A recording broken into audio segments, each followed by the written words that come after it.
আপনি খুব সহজে খুব তাড়াতাড়ি কোনো রকম কোনো অসুবিধা ছাড়া অনেক অর্থ উপার্জন করতে পারেন, প্রচুর টাকা রোজগার করেন আপনি।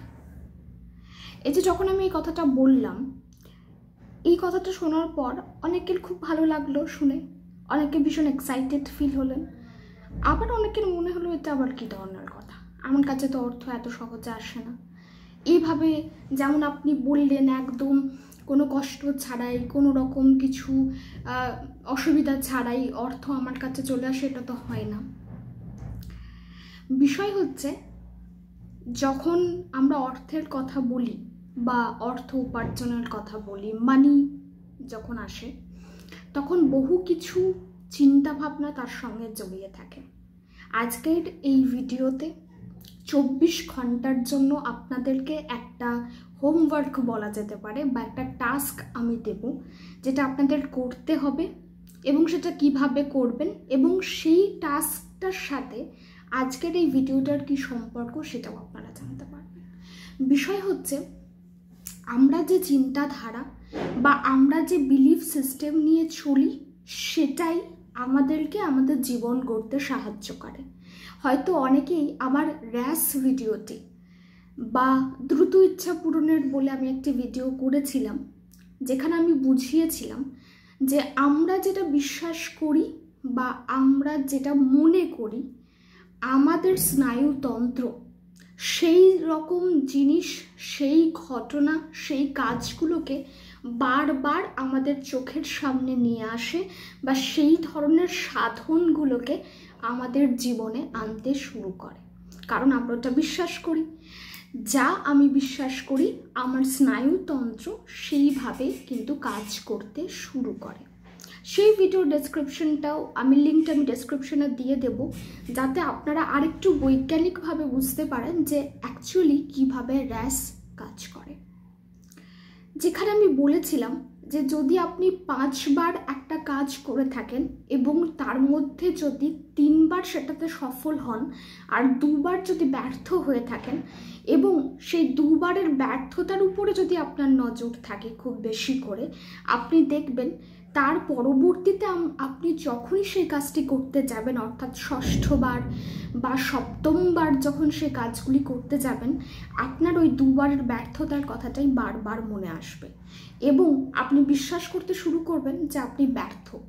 আর বাকি 2 বার যখনই আপনি সেই কাজটি করতে গেলেন, সেরকমই ব্যর্থতার কোনো ঘটনা ঘটে গেল বা সেরকমই ব্যর্থতার কোনো সাধন আপনার কাছে চলে এলো। তাই সবটাই আমাদের বিলিফ সিস্টেমের উপর কাজ করে।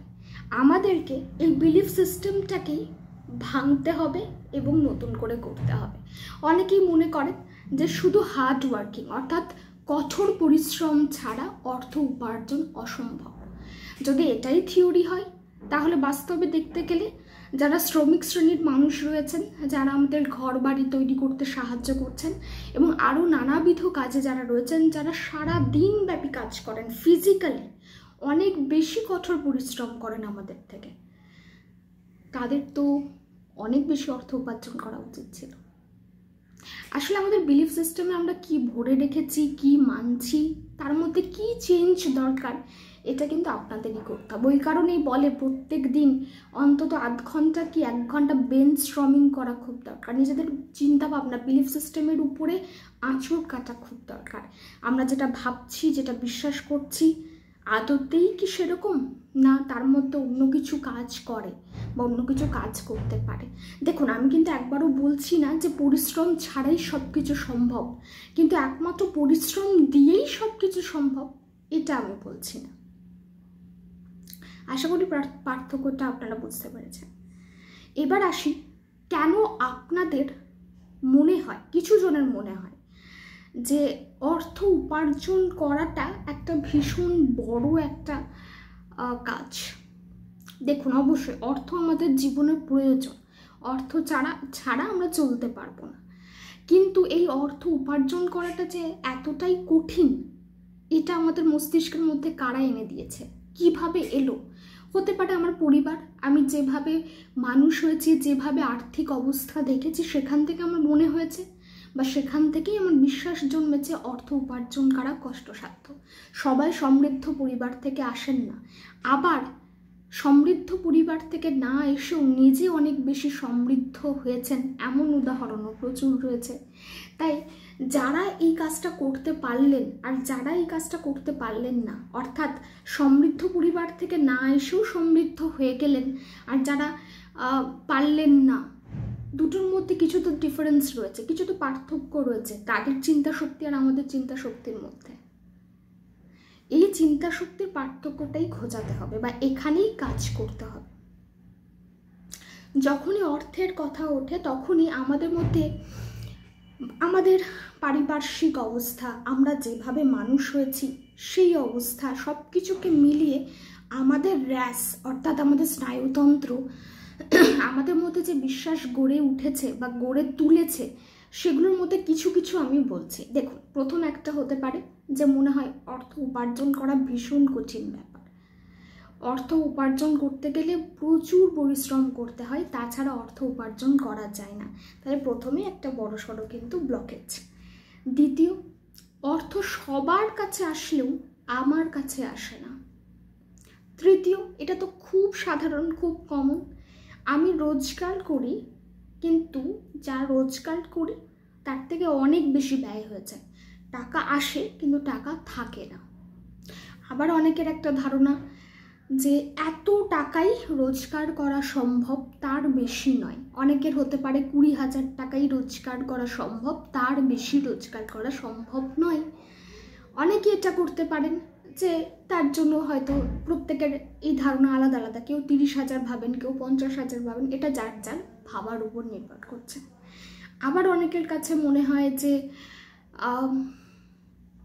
যারা খুব ধনী ব্যক্তি, যারা সমৃদ্ধশালী ব্যক্তি, তারা ভীষণ মনের খারাপ হয়, তারা খুব নেগেটিভ ধরনের মানুষ হয়, তাদের নেগেটিভিটিগুলো আমার পছন্দ নয়, আমরা সেগুলো পছন্দ করি না। এটাও তো একটা খারাপ দিক। আপনি কোনো একটা মানুষের সঙ্গে না মেলামেশা করা পর্যন্ত কি করে ধরে নিলেন যে সমৃদ্ধশালী পরিবার থেকে যারা আসেন তারা প্রত্যেকেই খারাপ? তাই যখনই অর্থ নিয়ে কথা হচ্ছে, যখনই অর্থ উপার্জন নিয়ে কথা হচ্ছে, আমাদের চারপাশে এরকম ধরনের চিন্তাভাবনার স্তর কিন্তু আমরা নিজেরাই করে তুলেছি। যতক্ষণ এই স্তর থেকে আমরা না বেরোবো, ততক্ষণ অর্থ উপার্জন করা বা সেই সাধনগুলো আমাদের কাছে আসা কিন্তু শুরু হবে না। যখনই এই বিলিফ সিস্টেম থেকে আপনারা বেরিয়ে আসবেন, এবং একটা সবার জন্য যে একই বিলিফ সিস্টেম হবে তা নয়, কারোর জন্য অর্থের জন্য বিলিফ সিস্টেম আলাদা থাকতে পারে। আমি সবাইকেই বলি, যখনই মানি ম্যানিফেস্টেশনের কথা হয়, অর্থ আকর্ষণের কথা হয়, খাতা পেন নিয়ে বসুন এবং চিন্তা করে দেখুন অর্থ, মানি এই শব্দটা এলে আপনাদের মনে কি কি ধরনের ফিলিং আসে, কি কি নেগেটিভ ফিলিং আসে, সেগুলোকে 1, 2, 3, 4 করে লিখুন এবং প্রত্যেকটা বিশ্বাসের উপরে, যেটা আপনি এতদিন ধরে মেনে এসেছেন, তার উপরে প্রশ্নচিহ্ন লাগান এবং দেখুন এটা কতটা ঠিক আর কতটা ভুল। এটা করাটা খুব দরকার। যখন আপনি এই বিলিফ সিস্টেম থেকে বেরিয়ে যাবেন, যখন এই ফাঁদ থেকে আপনি বেরিয়ে যাবেন, তখন দেখবেন যে মানি ব্যাপারটা আপনার কাছে ভীষণ আনন্দের একটা জিনিস হচ্ছে। আপনি ভয় পাচ্ছেন না, আপনার ভালো লাগছে। এটাই তো আমাদের বিলিফ সিস্টেম থেকে বেরিয়ে আসার দরকার। তখনই তো র্যাস আমাদের জন্য সেই সমস্ত সাধনগুলো আনতে শুরু করবে। অনেকের মধ্যে একটা তীব্র ইচ্ছা থাকে যে আমি একটা কিছু করবো, আমি সাইডে একটা কিছু করবো, কিন্তু করে উঠতে পারে না। যে কোনো বিষয়ের জন্য হতে পারে, তার জন্য নানান রকমের এক্সকিউজেস থাকতে পারে। কিন্তু যখনই আপনি নিজের বিলিফ সিস্টেম থেকে বেরিয়ে এলেন, নিজের এক্সকিউজেসগুলোকে, নিজের যে অজুহাতগুলোকে, সেগুলো সাইডে সরিয়ে দিলেন বা বললেন যে কোনো অজুহাতই কিন্তু সঠিক অজুহাত হচ্ছে না বা কোনোটাই কিন্তু বিশ্বাসযোগ্য অজুহাত হচ্ছে না, তখনই দেখবেন র্যাশ আপনাকে সেই সমস্ত কাজের সন্ধান বা এমন এমন দিকে আপনাকে ইনফরমেশন দিতে শুরু করবে, মানুষের সঙ্গে দেখা করাতে শুরু করবে, যেখান থেকে আপনি যে কাজটি করব ভেবেছিলেন সাইটে, সেই কাজটি করার উদ্যোগ পেয়ে গেলেন, সেই কন্ট্যাক্টস পেয়ে গেলেন, সেই সাধন পেয়ে গেলেন। এটাই তো করে র্যাস। আচ্ছা, এবার আসি টাস্কের উপরে। 24 ঘন্টা আপনি যেখানে নিজের কাছে, অন্যের কাছে, মোবাইলের মাধ্যমে, ডিজিটালি যেখানেই আপনি অর্থ দেখতে পাবেন, তখনই আপনাকে বলতে হবে থ্যাংক ইউ, ধন্যবাদ, আমার কাছে অর্থ আছে। আপনি অন্যের অর্থ দেখছেন, অন্য কোথাও অর্থ দেখছেন, কিন্তু বলছেন কি আমার কাছে অর্থ আছে। আপনি নিজেকে ব্লেস করছেন এবং এটা 24 ঘন্টা করে দেখুন কীরকম ফিল হচ্ছে। 24 ঘন্টা যেরকম ফিল হবে সেই হিসেবে আপনি সেটাকে 48 ঘন্টায় রূপান্তরিত করুন। তাহলে 24 থেকে 48 ঘন্টা আপনারা এই টাস্কটা করছেন এবং 48 ঘন্টার পর আপনাদের কীরকম ফিলিং হচ্ছে, কি অনুভব করলেন, ভিতর থেকে কিছু চেঞ্জ হলো, ভিতর থেকে কিছু পরিবর্তন লক্ষ্য করলেন, বা অন্যের অর্থ দেখে যে ঈর্ষাটা হতো বা যখন মনে হতো যে ওদের সবার হচ্ছে আমার হচ্ছে না, এই ধরনের ফিলিংটা কি চলে গেল? অবশ্যই কমেন্ট করে জানাবেন যে কীরকম ফিল করলেন। এটা হলো আমাদের ফার্স্ট স্টেপ টুয়ার্ড মানি হিলিং।